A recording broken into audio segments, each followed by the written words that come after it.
Assalamualaikum warahmatullahi wabarakatuh. Alhamdulillahirabbil alamin wa bihi nasta'inu ala umuri dunya waddin. Wassalatu wassalamu ala asyrafil anbiya'i wal mursalin sayyidina wa maulana Muhammadin wa ala alihi wa sahbihi ajma'in. Amma ba'd. Pertama-tama marilah kita panjatkan puji dan syukur kita kehadirat Allah Subhanahu wa taala yang telah memberikan nikmat iman dan kesehatan sehingga kita dapat berkumpul di hari yang berbahagia ini dalam kegiatan pengajian dan silaturahmi keluarga besar Islamic School Harapan Mulia dengan tema Sirah Nabawi. Tak lupa kita curahkan sholawat beriring salam ke junjungan Nabi besar Muhammad SAW yang telah membawa kita ke alam yang penuh dengan ilmu pengetahuan, yakni ad-dinul Islam wal iman.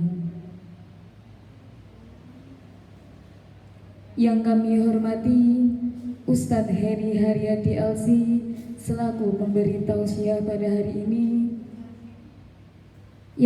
Yang kami hormati Bapak Ibu Kepala Divisi dari TK, SD, SMP hingga SMA. Yang kami hormati Bapak Ibu Guru beserta staf Islamic School Harapan Mulia. Dan yang kami hormati Bapak Ibu Wali Murid baik dari TK, SD, SMP, SMA yang sudah berkenan meluangkan waktunya untuk hadir.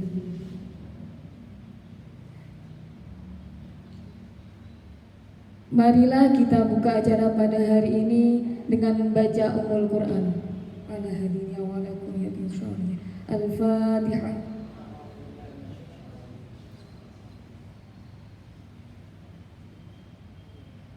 Amin amin ya rabbal alamin.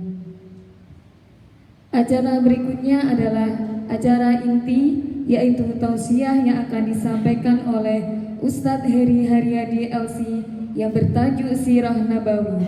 Kepada Ustadz kami persilakan dengan hormat. Bismillahirrahmanirrahim. Assalamualaikum warahmatullahi wabarakatuh. Alhamdulillahilladzi arsala rasulahu bil huda wa dinil haq liyudhhirahu 'ala dini kulli wa kafa billahi shahida. Asyhadu an la ilaha illallah wahdahu la syarikalah wa asyhadu anna Muhammadan abduhu wa rasuluhu la nabiyya ba'da. Allahumma shalli wa sallim wa barik ala sayyidina Muhammad wa ala alihi wa ashabihi wa man tabi'ahum bi ihsanin ila yaumiddin, amma ba'du. Bapak-bapak dan ibu-ibu sekalian dirahmati Allah, alhamdulillah Allah Subhanahu wa taala pertemukan kita kembali di dalam majelis ini, majelis ilmu. Kita mengkaji sirah nabawiyah, kita mengkaji bagaimana perjalanan Nabi Muhammad SAW dan mengambil hikmah, mengambil pelajaran dari bagaimana Allah mendidik nabinya, bagaimana Allah Subhanahu wa taala kemudian memberikan tanggung jawab kepada nabi dan bagaimana Rasulullah menjalankan tanggung jawab itu ya sebagai rahmatan lil alamin, penyebar rahmat ke seluruh alam. Ya, semoga Allah Subhanahu wa taala selalu memberikan keberkahan kepada kita semua, diberikan ilmu yang bermanfaat untuk kita amalkan dalam kehidupan sehari-hari. Salawat dan salam kita aturkan pula kepada uswah hasanah kita Nabi Muhammad SAW serta keluarga, para sahabat dan para pengikutnya hingga akhir zaman. Baik bapak-bapak dan ibu sekalian rahmati Allah, kita lanjutkan lagi kajian sirah nabawiyah kita. Kalau kemarin kita sudah membahas tentang bagaimana masa kecilnya Nabi, masa remaja, hingga kemudian terakhir beliau menikah dengan Khadijah. Ya, di umur sebagaimana kita ketahui ya, di umur 25 sebagaimana pendapat mayoritas ulama, di umur 25 dan kemudian Khadijah dikatakan berumur 40. Jadi lebih tua Khadijah ya. Tapi itu sebenarnya masih banyak kajian terhadap umur ya, terhadap umur Khadijah, terhadap umurnya Nabi. Tetapi intinya adalah memang Nabi lebih muda daripada Khadijah. Baik, setelah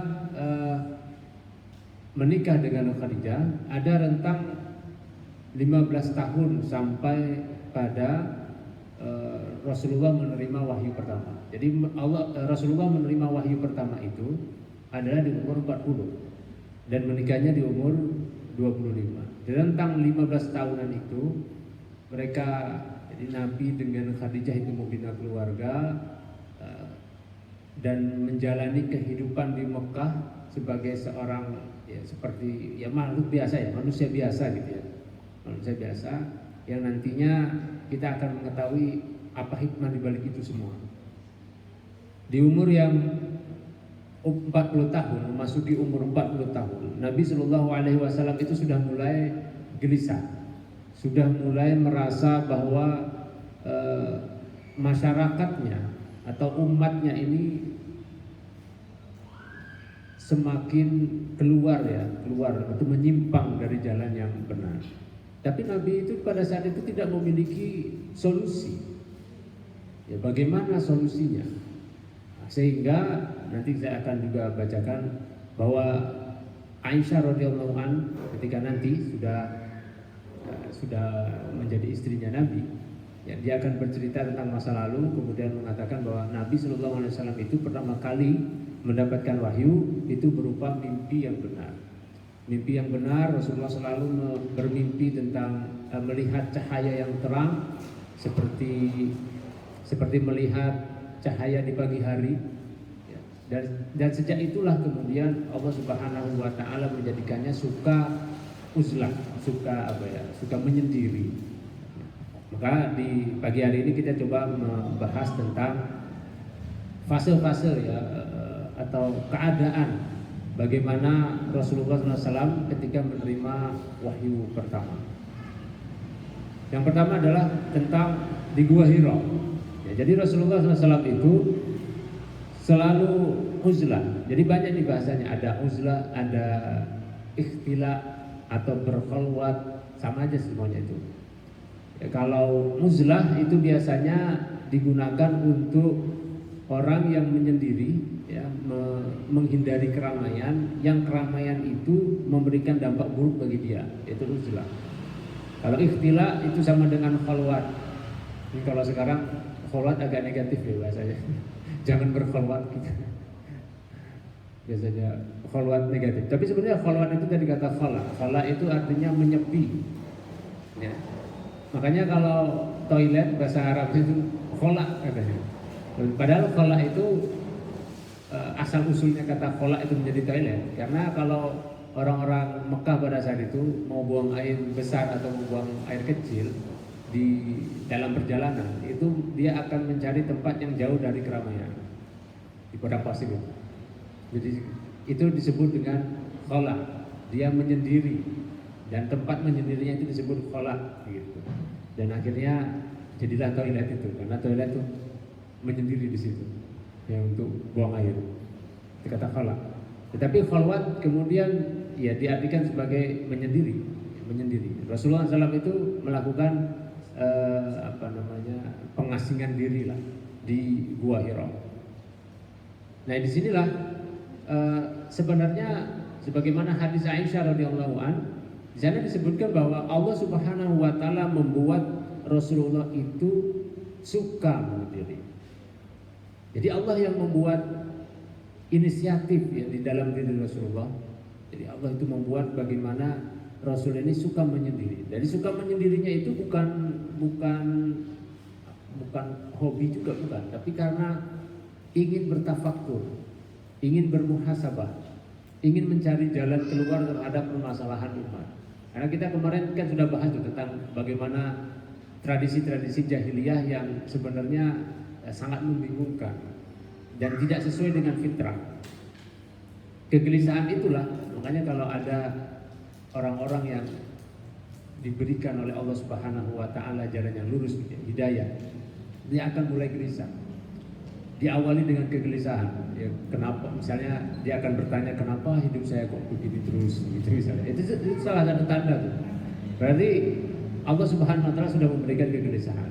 Hanya saja manusia ini banyak yang tidak tahu jalannya, bagaimana menjawab kegelisahan itu. Nah makanya nih kita sebagai orang tua juga harus hati-hati sama anak-anak nih. Anak-anak itu kadang-kadang gelisah, sudah ada kegelisahan ya. Kegelisahan itu tanda kedewasaan. Rasulullah SAW ketika umur 40 dianggap sebagai umur yang matang, bukan umur baru dewasa. Kalau umur baru dewasa kan akil balik, akil dan balik, akalnya sudah sempurna, kemudian sudah sampai pada tahap bisa memutuskan sesuatu. Itu akil balik. Dari akil balik itu, kalau laki-laki lah umur berapa ya? Umur 17 kali atau 15 baliknya. Kemudian kalau perempuan baliknya mungkin lebih cepat. Anggaplah di umur 15, itu sudah sempurna akalnya, sudah bisa memutuskan sesuatu. Dalam perjalanan itu, terkadang manusia itu sudah mulai kegelisahannya. Misalnya melihat keluarganya bagaimana, atau melihat di sekelilingnya teman-temannya, lingkungan sekolahnya, itu sudah mulai kegelisahan. Cuma kadang-kadang orang-orang ini atau anak-anak ini tidak dapat menjawab kegelisahan itu. Makanya orang tua ini harus sering berkomunikasi dengan anak-anak. Jangan-jangan kegelisahan itu sudah mulai, tapi dia malu aja ya untuk berbicara, atau selama ini misalnya hubungan antara anak dan orang tua tidak ya kaku lah gitu ya, tidak cair, sehingga dia tidak bisa, bahasanya curhat itu tidak bisa. Kadang-kadang kenakalan remaja juga diawali dengan kegelisahan. Nah itu kegelisahan ini antara positif sama negatif. Jadi dia mengawali fase perkembangan psikologi dari manusia. Dan Rasulullah SAW itu sudah dibuat seperti itu oleh Allah Subhanahu Wa Taala. Kemudian dia menyendiri. Menyendirinya ini kita lihat dari segala sisi ya. Karena ada yang menjadikan dalil bahwa ini dalilnya sunnahnya bertapa. Bertapa ya. Kalau di sini kan namanya bertapa, menyendiri di gua-gua, di tempat-tempat sepi, kemudian bertapa. Ini beda dengan bertapa itu.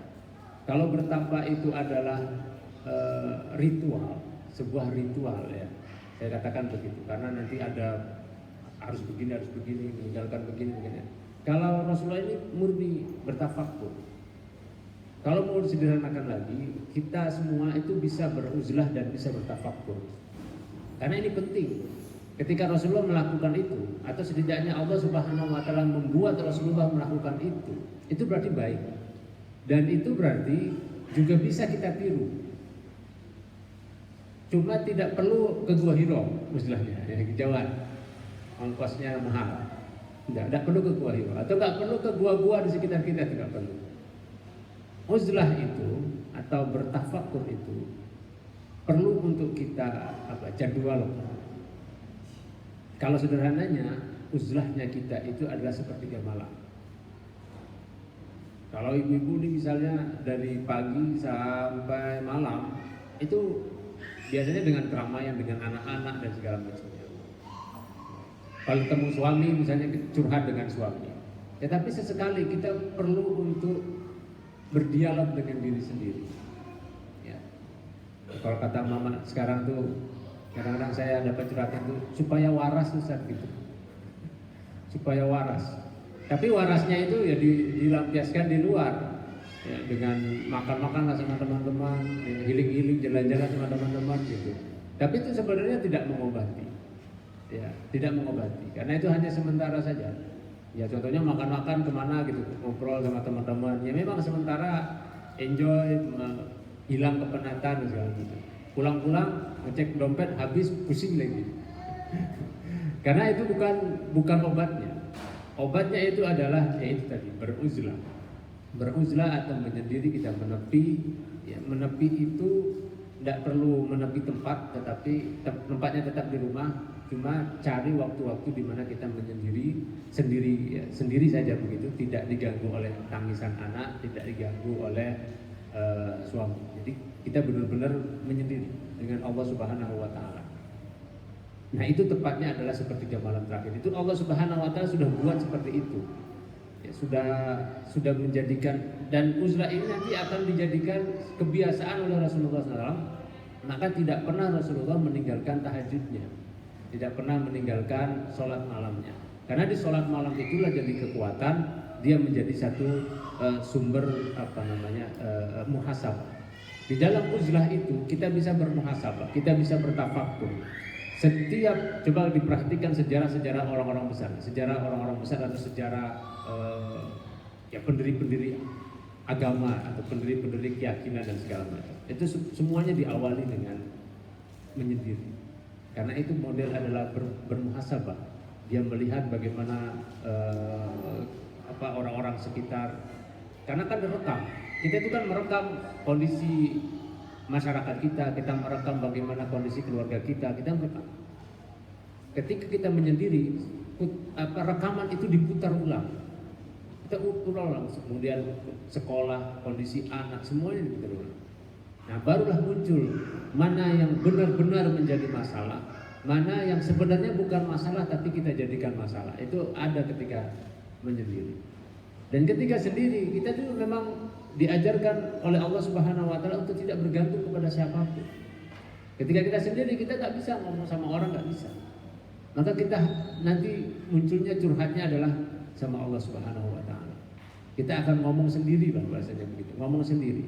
Tapi kalau orang-orang yang tidak mengenal Allah, ya dia kan ngomong sendiri.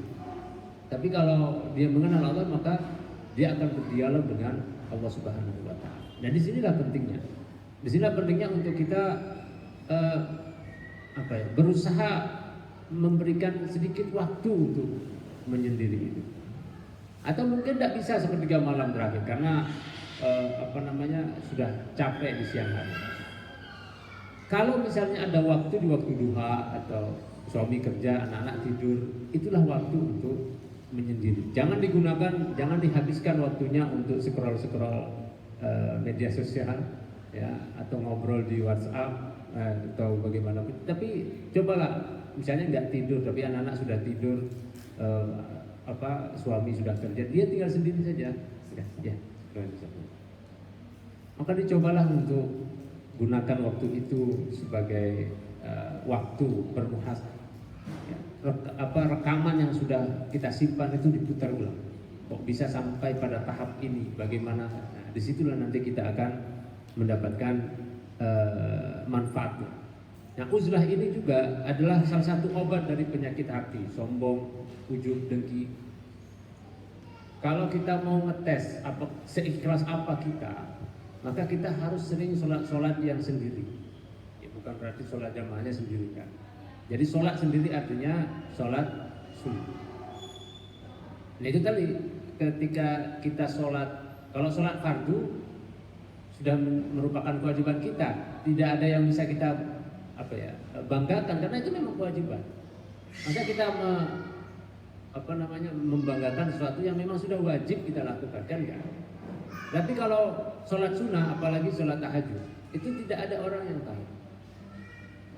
Kalau misalnya di pagi hari, kemudian kita tergoda untuk membicarakan tahajud kita kepada teman, kepada orang, ya. Nah, disitulah berarti ada indikasi hati kita ada penyakit riya. Baru ada dorongan ya, ada dorongan. Karena banyak orang yang tidak tahan untuk membicarakan kebaikan yang sudah dia lakukan. Kalau misalnya ada orang yang butuh pertolongan, dia datang ke rumah, kemudian anggaplah mau ngutang, kita kasihan, ya. Akhirnya kita kasih.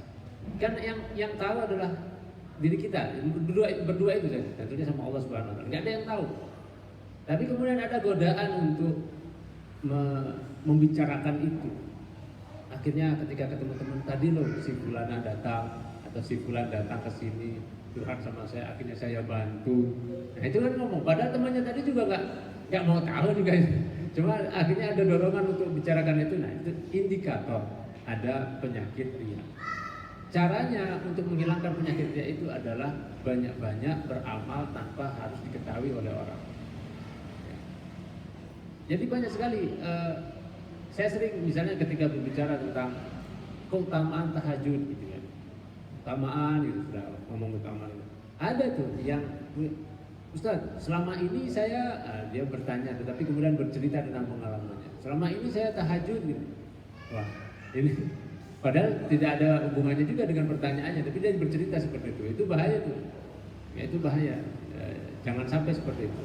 Jadi kalau misalnya itu ibadahnya adalah ibadah yang menyendiri, yang kita ngerasa itu sudah bagus, sudah simpan saja, simpan untuk sendiri, tidak perlu orang tahu. Kita harus betul-betul menjaga itu privasi kita dengan Allah Subhanahu Wa Taala. Itu salah satu cara ya untuk mengobati penyakit yang namanya riya. Menyendiri itu juga menghilangkan namanya cinta terhadap dunia. Karena cinta terhadap dunia itu bukan hanya sekedar gila-gilaan mencari harta, bukan. Cinta dunia itu bukan hanya sekedar gila-gilaan mencari harta. Yang namanya cinta dunia itu adalah dalam 24 jam kehidupan kita tidak ada sedikit pun misalnya seorang itu atau tidak memberikan waktu ya kepada memikirkan akhirat. Jadi kalau 24 jam bolehlah tanya sendiri gitu, tanya pada diri sendiri. Dari 24 jam itu, berapa alokasi waktu kita untuk memikirkan kehidupan akhirat kita? Dipikirkan, ya. Hanya dipikirkan. Kalau misalnya sholat itu kewajiban, ya. Tapi dipikirkan kehidupan waktu kita. Artinya dipikirkan dulu. Kalau saya meninggal itu saya nanti kira-kira bagaimana? Hisab saya seperti apa? Kalau misalnya ada dosa itu, dosa-dosa itu seperti itu bisa nggak saya pertanggungjawabkan? Pahala saya itu kiranya seberapa untuk bisa mempertanggungjawabkan? Jadi itu mau mengalokasikan waktu untuk memikirkan masa depan di akhirat. Dari 24 jam, ya, silakan ditanya pada diri sendiri. Berapa alokasi waktu untuk memikirkan akhirat? Nah, kalau misalnya tidak ada, ternyata nol, tidak pernah sama sekali memikirkan. Nah, itu sudah termasuk di antara cinta dunia. Karena apa? Ya karena memang tidak ada, karena merasa dunia ini adalah abadi. Ngerasa bahwa dia tidak akan mati, ngerasa bahwa tidak ada lagi kehidupan setelah kehidupan dunia. Nah, makanya cinta dunia itu bukan hanya sekedar gila-gilaan mencari harta. Karena ada orang yang dia kaya, kemudian mobilnya mewah dan segala macamnya gitu.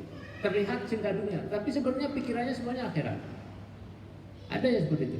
Ada juga orang yang miskin, pakaiannya sederhana dan segala macam, tidak punya apa-apa, nampak sebagai seorang yang khusyuk dan sebagainya. Tapi dalam pikirannya itu cuma dunia saja. Gimana, kapan saya bisa begini, kapan saya gitu.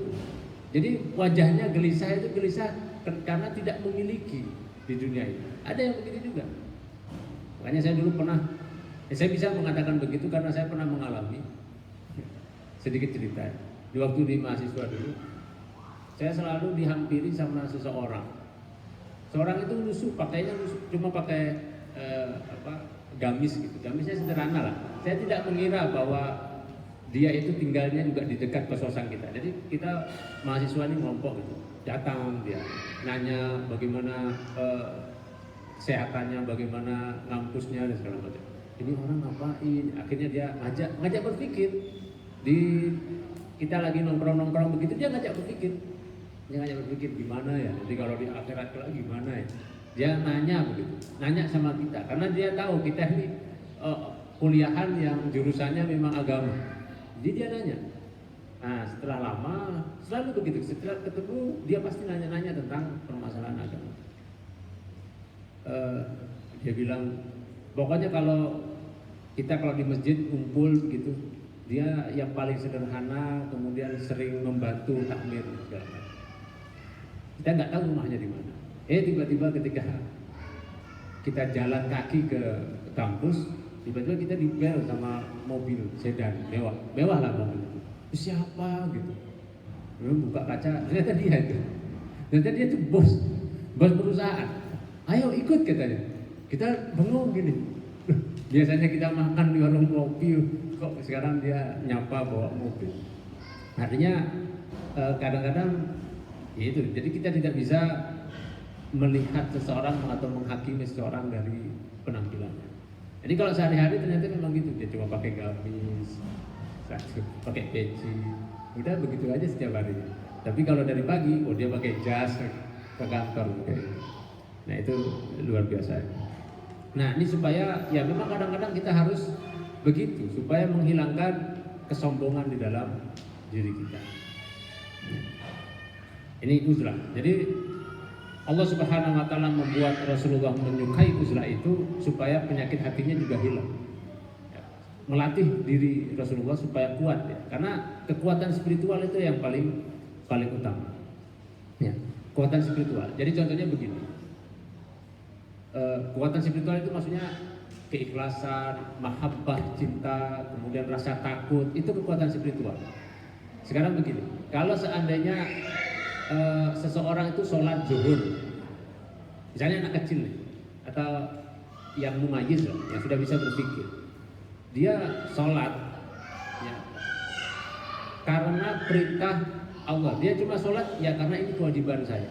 Karena sebagai seorang mukmin kita harus sholat. Karena sholat itu adalah rukun Islam. Kalau ditinggalkan maka dia menjadi dosa besar atau bahkan menjadi murtad. Kalau misalnya dianggap tidak wajib. Atau dia melakukan itu karena diperintah sama bapak dan ibunya. Bahasanya begitu ya. Itu dia akan sholat, ya sholat saja, menggugurkan kewajibannya. Tapi akan beda kualitas sholatnya bila sholatnya itu karena cinta kepada Allah Subhanahu Wa Taala, itu beda.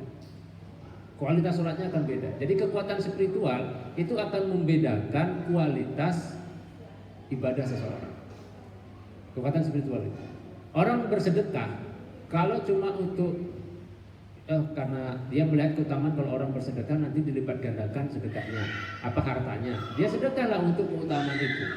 Itu berbeda kualitas sedekahnya dengan orang yang bersedekah karena memang benar-benar menganggap bahwa harta yang dia miliki adalah amanah dari Allah Subhanahu Wa Taala. Kemudian dia gunakan untuk kemaslahatan umat. Dia jor-joran lah untuk bersedekah, bukan untuk mencari, meskipun itu keutamaannya untuk melipat gandakan rezeki, tapi dia tidak ada berpikir itu. Pokoknya ini harta karena Allah Subhanahu Wa Taala amanahkan dan ini untuk kepentingan umat. Itu akan berbeda kualitas sedekahnya, berbeda keistiqomahannya. Orang yang bersedekah hanya untuk kembali lagi, itu akan berarti egois tuh. Dia bersedekah atau melakukan ibadah kalau misalnya tidak ada keutamaan yang dia rasakan, dia nggak akan lakukan itu. Tapi orang-orang yang ikhlas, dia akan melakukan sesuatu bukan untuk dirinya, bukan untuk kepentingan dirinya, tapi karena itu adalah bukti cinta kepada Allah Subhanahu Wa Taala. Itu akan berbeda. Uzlah itu adalah mendidik itu, melatih itu kekuatan spiritual itu. Nah ini sebagai landasan yang kuat nanti ketika Rasulullah menjalani dakwah. Makanya orang-orang yang menjalani dakwah ini tidak bisa hitung-hitungan secara duniawi. Hitung-hitungan saya tidak bisa. Karena yang digunakan di dalam berdakwah itu adalah kekuatan spiritual, keikhlasan. Nanti kita akan maksud saya kagum ya kepada Nabi itu ketika kalau kita kayaknya nggak bisa begitu, dijahatin sama tetangganya, dijahatin sama orang-orang terdekatnya, bahkan paman-pamannya jadi. Tapi dia tidak pernah memutus tali silaturahminya. Dia tidak pernah balik memusuhi. Kadang-kadang kalau kita sadar atau tidak sadar, ketika ada orang memusuhi kita tuh ada kalau dia nggak ngajak ngomong saya juga nggak ngajak ngomong dia dah. Kadang-kadang begitu kan, itu seperti rasa apa ya, manusiawi, kayaknya semua orang seperti itu. Nah, kalau dia jahatin saya balik jahatin. Gitu. Kalau dia nggak mau ngasih, saya juga nggak mau ngasih. Artinya balik gitu, melakukan hal yang sama. Tapi Rasulullah itu kok nggak begitu. Kan kekuatan spiritualnya luar biasa. Ketika dia disakiti, dia malah maafkan. Ketika di Taif yang kita tahu itu dilempari batu sampai kemudian berdarah kakinya. Yang lempari batu juga anak-anak kecil karena orang-orang dewasanya nggak berani. Sebab kalau orang dewasanya yang maju, orang-orang Quraisy bakal marah. Maka yang disuruh adalah anak-anak kecil, kemudian dianggap diejek orang gila, dilempari. Kalau anak kecil kan suku-suku masa mau menghabisi anak kecil kan tidak gentle. Ketika berdarah begitu, yang gregetan itu malaikat penjaga gunung di situ. Gregetan melihat kok Nabi dilempari. Akhirnya turunlah malaikat itu. Kemudian menawarkan, ya Rasulullah, kalau engkau perintahkan, ini gunung saya balikkan kemudian ke Taif.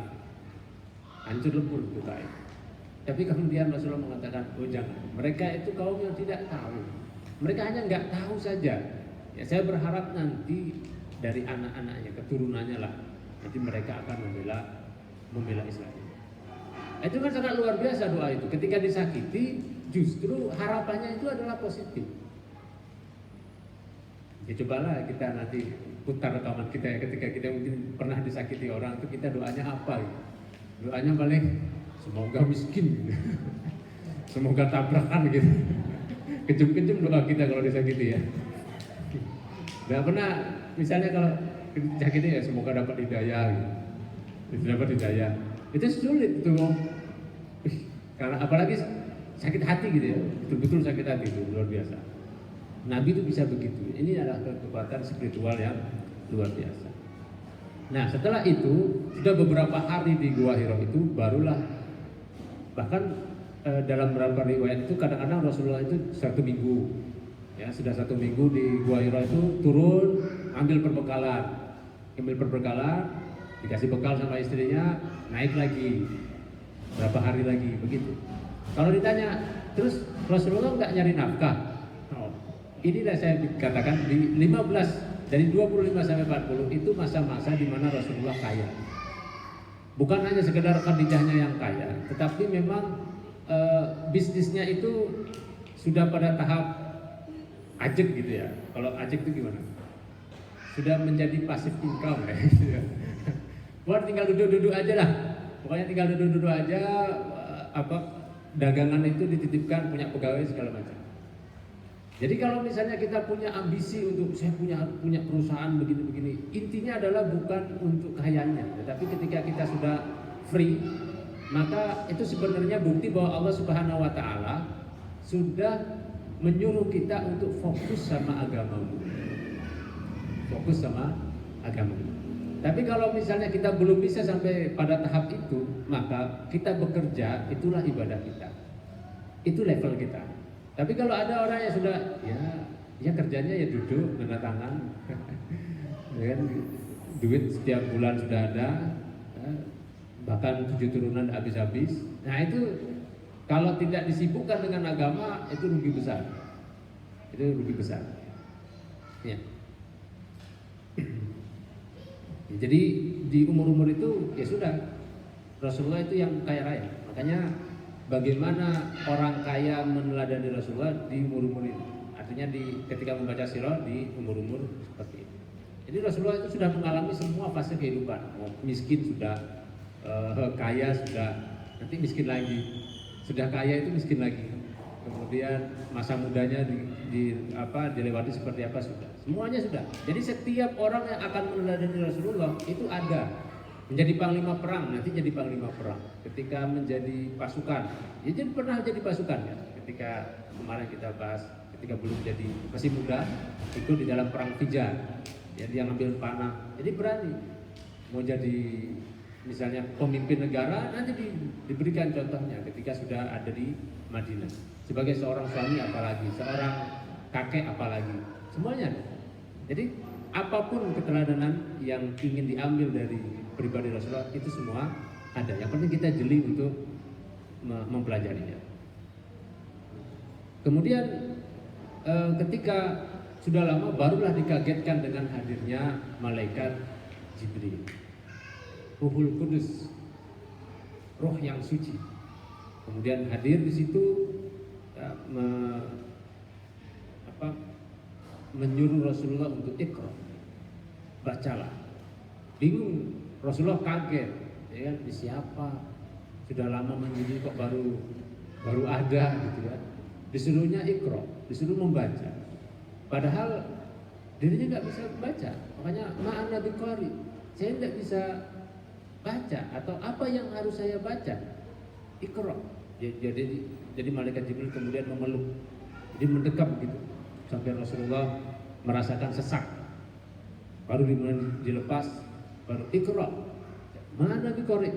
Saya nggak bisa baca. Baru kemudian ikra, bismi rabbikal ladzi khalaq. Baru kemudian Rasulullah mengikuti. Inilah wahyu 5 surah awal dalam surah 5 ayat pertama dalam surah Al-Alaq itu adalah wahyu pertama yang turun di Gua Hira itu ya dengan cara seperti itu. Rasulullah SAW ketika mendapatkan wahyu itu ya Ini beberapa pelajaran yang harus kita ketahui. Pertama, Rasulullah itu memang tidak bisa membaca, bukan karena Rasulullah bodoh, tapi karena memang dibuat tidak bisa membaca. Karena itu akan menjadi mukjizat. Kalau Rasulullah bisa membaca, nanti ketika menyampaikan Al-Quran itu, orang-orang akan berkata, ya kamu bacalah, ini hasil dari bacaanmu terhadap kitab-kitab orang-orang terdahulu. Kalau misalnya dia baca, ini ayat Al-Quran ini kan indah, maka orang-orang akan beralasan begini, oh dia memang suka syair, dia memang ahli dalam syair. Kalau misalnya Rasulullah bisa membaca, gampang saja bagi Rasulullah membuat, begitu alasannya nanti. Tapi ketika Rasulullah itu dikenal tidak pernah membaca syair, tidak pernah mendengar syair, tidak bisa membaca, apalagi membaca kitab-kitab orang-orang terdahulu, tidak bisa. Tapi kemudian Rasulullah bisa menyampaikan sesuatu yang lebih indah daripada syair, yang lebih berpengaruh ke dalam hati daripada sihir. Wah, itu luar biasa. Orang-orang bingung, dari mana dia dapat Rasulullah ini. Makanya tuduhan-tuduhannya beda. Stigma yang disampaikan orang-orang tokoh-tokoh Quraisy itu macam-macam. Ada yang menjuluki Nabi itu sebagai orang gila. Tapi kalau orang gila kan ketahuan, orang gila itu kan kita tahu lah. Orang gila itu melakukan sesuatu yang aneh ya, nggak normal. Tapi ini kan normal, berjalan ke pasar, belanja, ngobrol sama sahabat-sahabatnya. Tidak mungkin gila.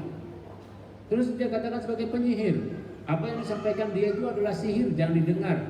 Padahal namanya penyihir, namanya zaman itu dukun disebutnya, penyihir, itu selalu menggunakan mantra yang tidak dipahami maknanya. Sampai sekarang, namanya sihir itu, mantranya kita nggak paham seperti apa.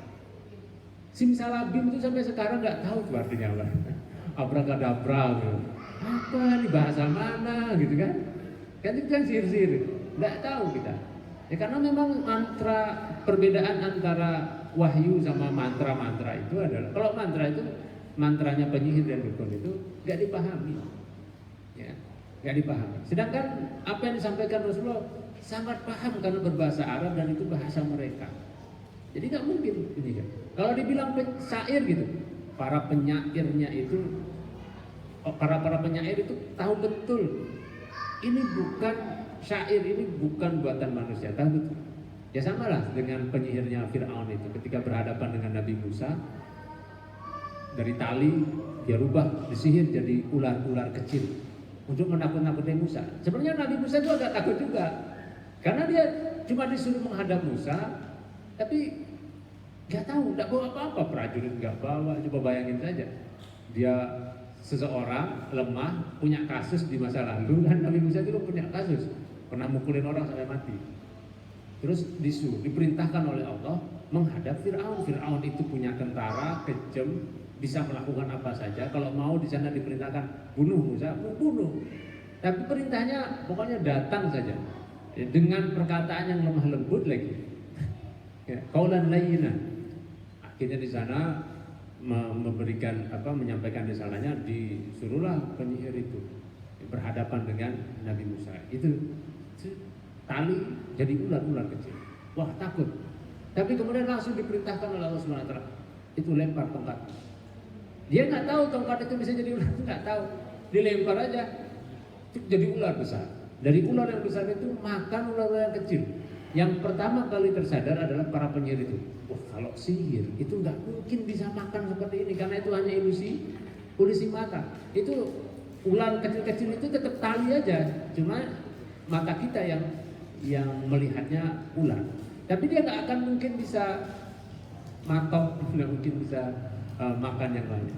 Tapi ini ularnya Nabi Musa langsung jadi ular besar dan makan ular-ular kecil itu. Jadi penyihir-penyihir itulah yang pertama kali masuk Islam pada saat itu. Ya, di zamannya Nabi Musa, mengikuti agamanya Nabi Musa.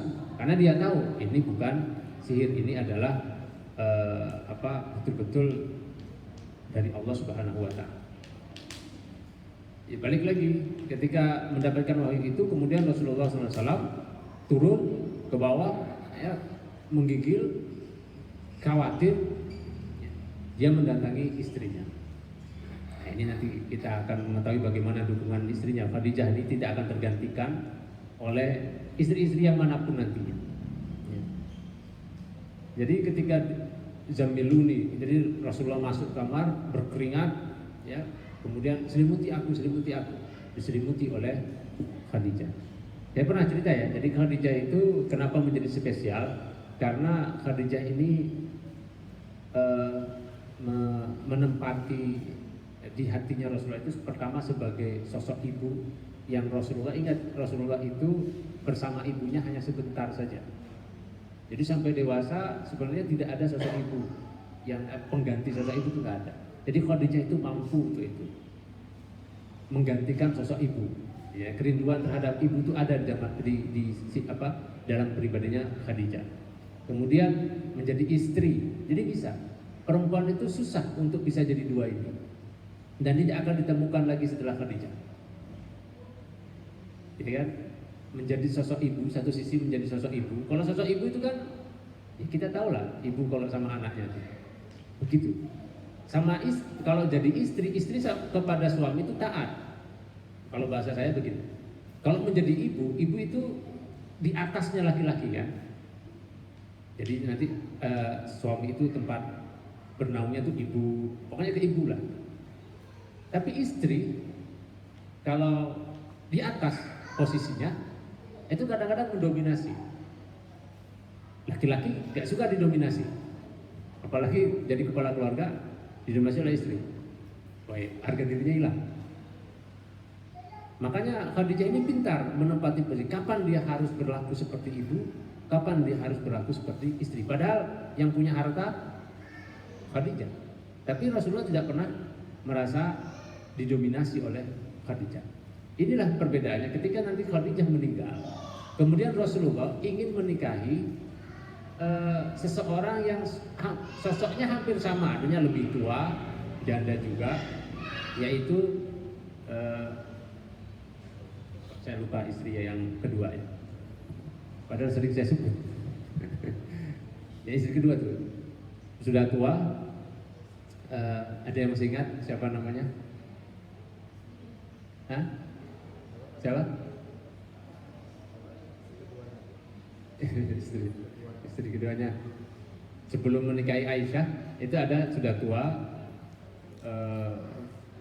ya berumur juga, ada janda, baru meninggal suaminya. Kemudian Rasulullah menikahinya, itu harapannya akan mendapatkan apa yang dia dapatkan dari Khadijah. Ternyata nggak dapat. Sampai kemudian Rasulullah merasa bersalah dan ingin menceraikannya. Nanti ketika sudah menikah dengan Aisyah, dia ingin menceraikan karena apa? Karena merasa Saudah, namanya Saudah. Ya Saudah. Saya sambil mikir nih, cerita mikir siapa? Saudah, Saudah. Jadi sudah ingin menceraikan. Karena apa? Hasrat itu tidak bisa dibohongi. Ya, kalau kan sudah tua, bayangkan saja, ini Rasulullah bukan lagi berumur 40 tahun, ya, sudah mulai menjelang tua, antara umur 50-an. Nah, Saudah lebih tua lagi. Nah, kemudian ingin menceraikan Saudah itu, karena ya itu tadi, kalau sudah gantinya, gilirannya si Saudah, Rasulullah itu nggak punya hasrat, takutnya menzolimi si istri. Ya, takutnya menzalimi si istri, tidak mendapat gilirannya. Baru kemudian Rasulullah menyampaikan, saya untuk tidak menzalimimu itu bagaimana kalau saya mau menceraikan. Tapi Saudah mengatakan, jangan ya Rasulullah. Sejak ditinggal suami sebelum Rasulullah menikahi, ditinggal suami yang terakhir itu, sebenarnya saya sudah tidak ada punya hasrat untuk menikah lagi. Ya, saya sudah tua. Tapi karena engkau yang datang, jadi karena engkau, siapa yang mau menolak lamaran seorang nabi? Kan kurang ajar sekali.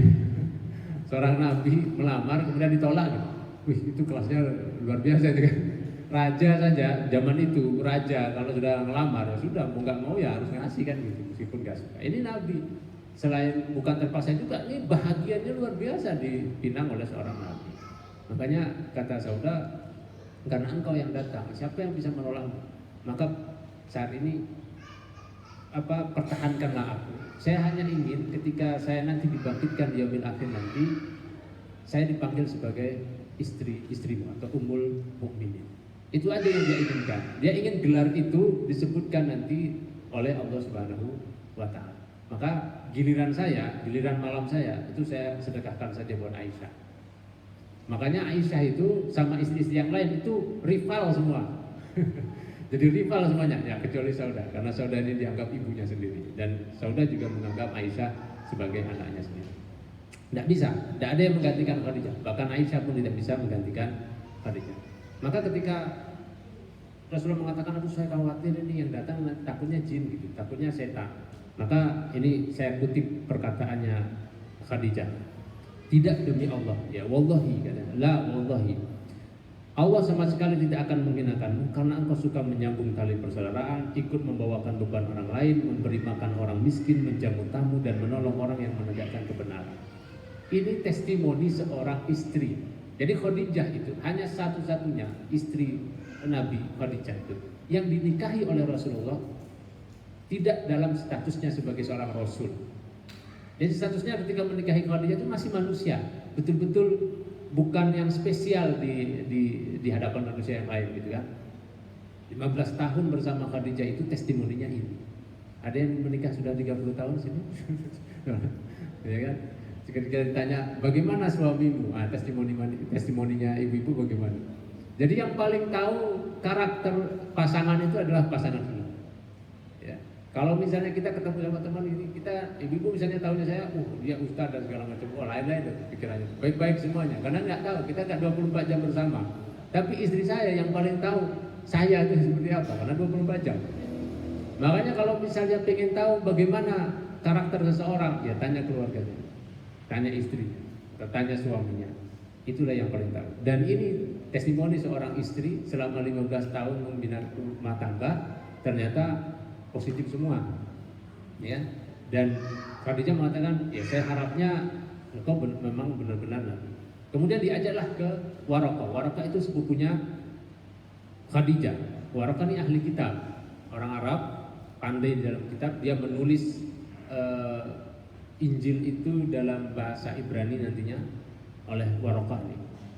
Nah, ketika dikabarkan suami saya Nabi curhatlah di sana, saya bertemu dengan begini. Nah, ini perkataan Waraqah. Ini juga penting untuk kita direnungkan. Ini adalah namus, kata Waraqah. Namus itu maksudnya Jibril ya. Ini adalah namus yang diturunkan Allah kepada Musa. Andaikan saja aku masih muda pada masa itu, atau andaikan saja aku masih hidup tatkala kaummu akan mengusirmu. Jadi dia mengatakan, andai saja waktu itu saya masih muda atau saya masih hidup, saya akan membelamu. Waraqah. Karena ketika wahyu pertama turun, memang belum ada perintah untuk menyampaikan kepada orang-orang. Maka Rasulullah kaget kan, apa benar mereka akan mengusirku? Kaget karena yang menjuluki Nabi sebagai Al-Amin itu kaumnya. Masa kaum yang mengatakan Rasulullah itu terpercaya, ya sudah dianggap sangat baik, gak pernah berbohong, masa akan mengusir? Nabi juga tidak kepikiran seperti itu. Makanya Waraqah mengatakan, benar, tak seorang pun pernah membawa seperti apa yang kau bawa, melainkan ia akan dimusuhi. Jadi ini sebagai para dai, sebagai orang yang menasihati untuk kebenaran itu, pastilah akan menghadapi musuh-musuh atau orang-orang yang tidak suka, bukan tidak suka terhadap pribadinya, tapi tidak suka dengan apa yang disampaikan. Ini sebagai renungan bagi kita. Jadi setelah itulah kemudian nanti wahyunya agak terjeda, baru kemudian turun ya ayyuhal muzammil atau ya ayyuhal mudaththir. Itu ada perbedaan mana yang lebih dulu turun. Ada yang mengatakan ya ayyuhal muzammil qumil laila illa qalila, itu yang pertama kali turun. Baru setelah itu ya ayyuhal mudaththir qum fa'anzir, bangunlah dan kemudian berilah peringatan. Setelah Al-Mudaththir turun, barulah kemudian Rasulullah mengumpulkan paman-paman beliau itu di Bukit Sofa. Insya Allah nanti akan kita lanjutkan pada episode selanjutnya ya, dalam perjalanan Nabi ya di dalam mendakwahkan Islam ini. Jadi pada pertemuan kali ini kita sudah menuntaskan turunnya wahyu pertama. Nah, semoga kita bisa mendapatkan ibrah dalam kisah ini ya, dan bisa menguatkan lagi itu dari kekuatan ruhiyah kita, kekuatan spiritual kita dengan sering-sering bertafakur, sering-sering bermuhasabah. Ya, tentunya nanti akan kita rasakan bagaimana perbedaan melakukan ibadah dengan kekuatan ruhiyah atau hanya sekedar menunturkan kewajiban saja. Wallahu a'lam bishawab, itu saja mungkin yang bisa sampaikan. Saya kembalikan lagi kepada MC.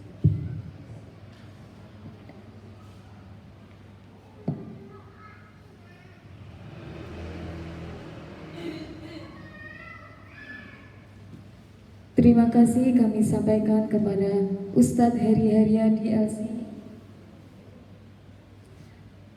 Acara selanjutnya yaitu doa bersama yang akan langsung dipimpin oleh Ustadz Heri Haryadi LC, sekaligus menjadi penutup pada kegiatan pengajian hari ini.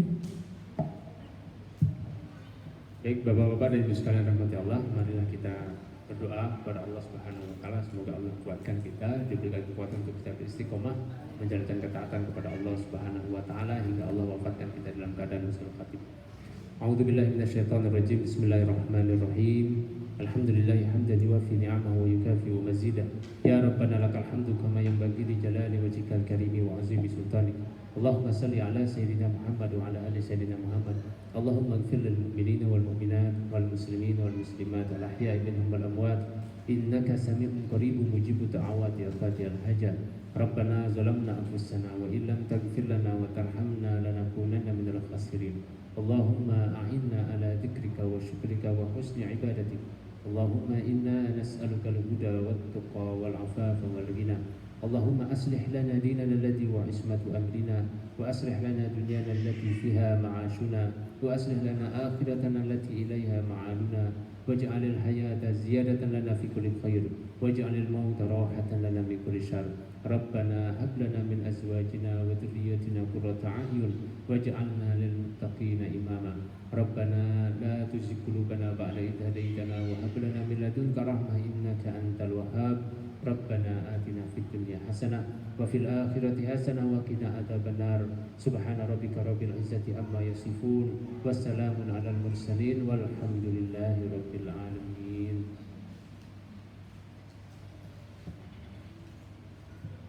Alhamdulillah, kami ucapkan terima kasih kepada seluruh Bapak Ibu yang telah berkenan hadir pada hari ini. Dan kami mohon maaf apabila masih ada salah ataupun kekurangan dalam penyelenggaraan pengajian pada hari ini. Akhir kata kami ucapkan wabillahi taufiq wal hidayah. Wassalamualaikum warahmatullahi wabarakatuh. Ayah bunda mohon untuk tidak meninggalkan tempat karena ada sesi foto bersama. Ayah bunda mohon untuk maju ke depan sesi foto.